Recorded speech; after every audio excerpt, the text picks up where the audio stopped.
Estamos atrasados 50 anos em cultura. Chafurdados ainda em pleno parnasianismo. Foi exatamente isso que eu, Oswald de Andrade, disse quando voltei da Europa em 1912. Claro que naquela época eu ainda estava vivo. Hoje, bem morto e enterrado, só me restam essas memórias póstumas. Mas não se engane, não são memórias melancólicas de um anarquista enrugado, não. São lembranças de um jovem revolucionário que acabava de chegar a São Paulo depois de uma viagem pela modernidade europeia. Eu explico. Estávamos no início do século XX. O mundo estava mudando rapidamente. Luz elétrica, cinema, indústrias, automóveis, fotografia. Na Europa, as cidades fervilhavam e as artes acompanhavam essas mudanças. O movimento futurista, por exemplo, valorizava a máquina, a velocidade, a energia. Fora com o passado. Essa era a vanguarda europeia.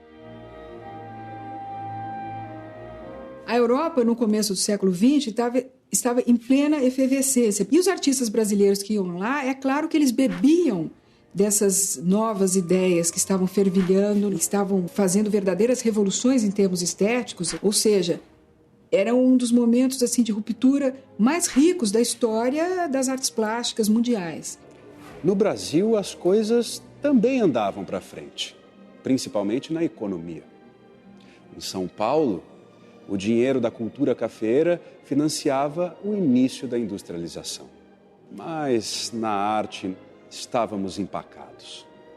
Os poetas brasileiros eram engessados no parnasianismo, na regra da métrica, da rima, e imitavam os franceses na sua perfeição pedante. Porque a beleza, gêmea da verdade, arte pura, inimiga do artifício, é a graça e a força da simplicidade. Bah! Horrível! Tudo muito distante do que estava acontecendo na Europa. Por isso que eu disse que estávamos chafurdados no parnasianismo. Os artistas estavam ainda fazendo obras de arte, principalmente na pintura, vamos dizer assim, seguindo os preceitos da Academia de Belas Artes. Você tem uma pincelada acadêmica mais fechada, mais usando tons escuros, né? Os temas também representam o nacional, mas o nacional com características europeias, né? Você tem pintura histórica também, né? As cores.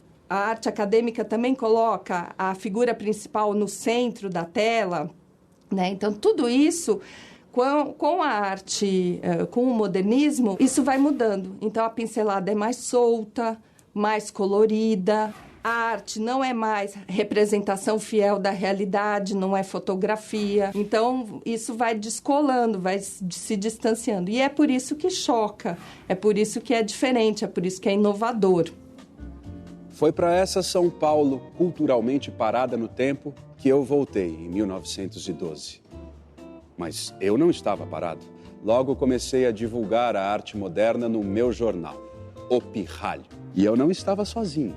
Em 1913, o artista lituano Lazar Segal expôs em São Paulo seus quadros com influência do expressionismo alemão. No ano seguinte, Anita Malfatti fez sua primeira exposição individual. E 1917 foi mágico. Conheci meu grande amigo Mário de Andrade. E foi o ano da segunda exposição da Anita. A exposição de 1917 da Anita Malfatti ganhou as manchetes e teve uma repercussão muito grande, justamente por causa da crítica do Monteiro Lobato, Paranoia ou Mistificação, a respeito da exposição da Anita Malfatti, que foi publicada no jornal Estado de São Paulo, e ele disse que ela extrapolava um pouco na medida em que tentava imitar o que estava se fazendo lá fora, né? Essa questão do expressionismo muito forte, que teve esse impacto, uma influência muito grande nos caminhos artísticos da Anitta nesse primeiro momento. Logo depois dessa exposição de 1917, Anitta se juntou ao nosso grupo. Eu, Mário, Menotti Del Picchia, Guilherme de Almeida, nos encontrávamos como quem planeja uma revolução. Queríamos romper com o passado, ser modernos, mas não europeus. Queríamos ser brasileiros. Queríamos a cozinha, o vatapá, o ouro e a dança. Então, em 1922, alugamos o Teatro Municipal de São Paulo por uma semana e mostramos a arte como falamos, como somos. Foi a Semana de Arte Moderna. O Mário, sempre brincalhão, escreveu assim numa carta para o Menotti: nossos livros serão comprados, ganharemos dinheiro, seremos lindíssimos, insultadíssimos. Não ficamos lindos, mas fomos bem insultados. Porque as pessoas não entenderam nossa arte. Na verdade, a maioria nem considerou que o que fazíamos era arte. A começar pelas obras expostas aqui, no saguão de entrada. Essa exposição contava com cerca de 100 obras, entre pinturas, esculturas e maquetes e desenhos de arquitetura. Um dos maiores escultores ali presentes foi o Victor Brecheret, com 12 bronzes, sendo que um deles, em especial, Cristo de Trancinhas, causou um grande escândalo entre o público católico. Anitta Malfatti foi a grande estrela da Semana de 22, porque nesse universo de 100 obras ela entrava com 20 quadros, sendo que deles O Homem Amarelo foi muito criticado. Depois teve de Cavalcante, Vicente do Rego Monteiro, William Aberg, que era outro escultor muito incensado pelo Mário de Andrade, e o Gorz Psimerel.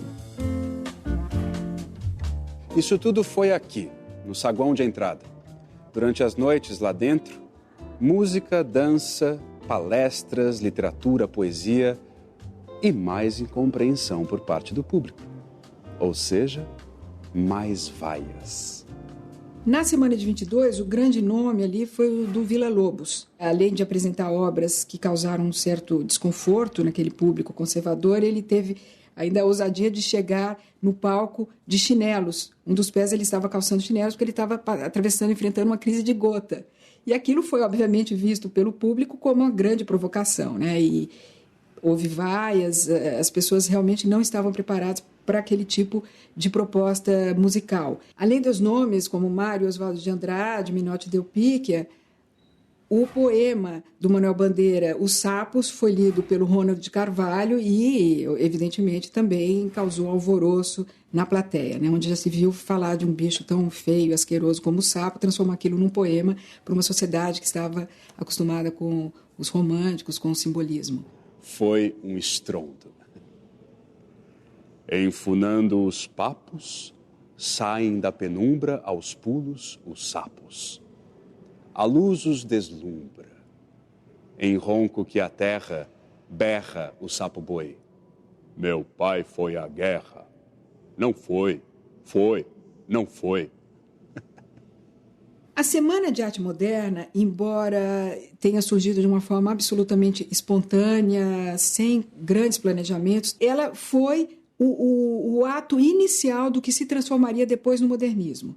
Tanto que nem essa expressão modernismo existia à época. Eles eram chamados de os novos ou os futuristas. Foi a primeira vez na história de São Paulo, e acho que mesmo do Brasil, em que você reuniu num só festival tantas expressões artísticas. Depois da semana, naquele mesmo ano, eu, o Mário, o Menotti e mais outros modernistas lançamos a revista Claxon, que quer dizer buzina, uma coisa que incomoda.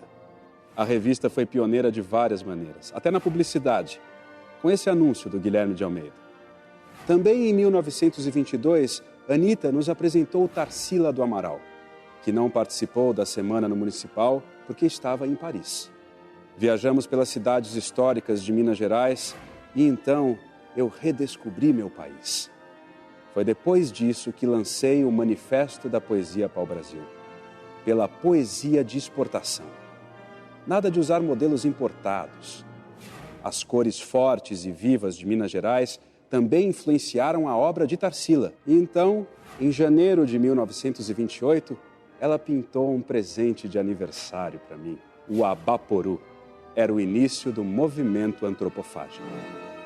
O movimento antropofágico, ele vinha trazer como sugestão a deglutição do elemento estrangeiro.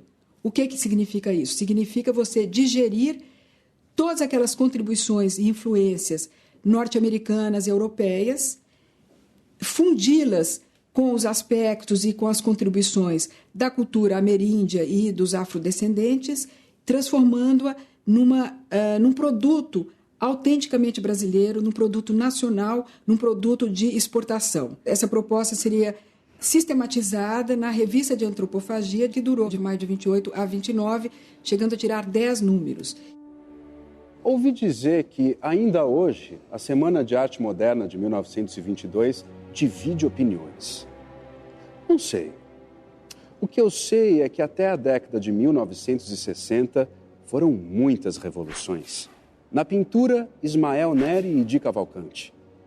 Na literatura, Mário de Andrade criou o anti-herói Macunaíma, que virou até filme. Na arquitetura, Gregóry Warszawski projetou e construiu uma casa com características modernistas, funcional e limpa de ornamentos. E mesmo depois dos anos 60, nossas ideias influenciaram muita gente. Daqui do além eu ouço as músicas que Caetano Veloso fez durante o tropicalismo, movimento musical influenciado pela minha obra. E o Zé Celso, então, pegou a minha peça de teatro, O Rei da Vela, e transformou num escândalo que incomodou muita gente, bem do jeito que eu teria gostado. A Semana de Arte Moderna, ela é um dos acontecimentos mais estudados, pesquisados, há teses, livros, artigos a respeito, e sem dúvida alguma ela teve a sua grande importância, embora tenha sido muito mistificada e acabou colocando numa zona de sombra tudo o que a antecedeu, que, é claro, nada surge por geração espontânea.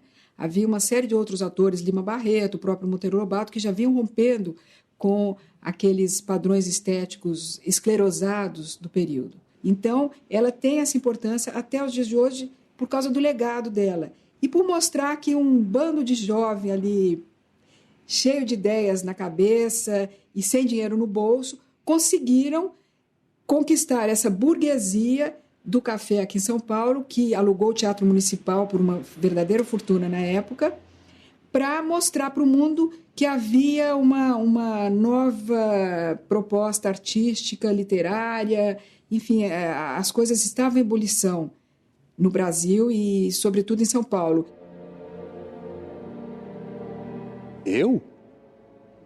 Eu acho que vocês que estão vivos é que têm que tirar suas conclusões. Agora, o que eu sinto é que nós, os modernistas, fizemos mais do que Cabral. Nós redescobrimos o Brasil. Desse jeito que eu escrevi. O Zé Pereira chegou de caravela e perguntou para o Guarani da Mata Virgem: sois cristão? Não. Sou bravo, sou forte, sou filho da morte.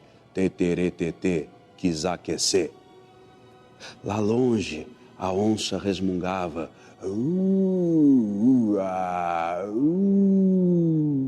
O negro zonzo, saído da fornalha, tomou a palavra e respondeu: sim, pela graça de Deus. Canhembaba, canhembaba, cum, cum. E fizeram o carnaval.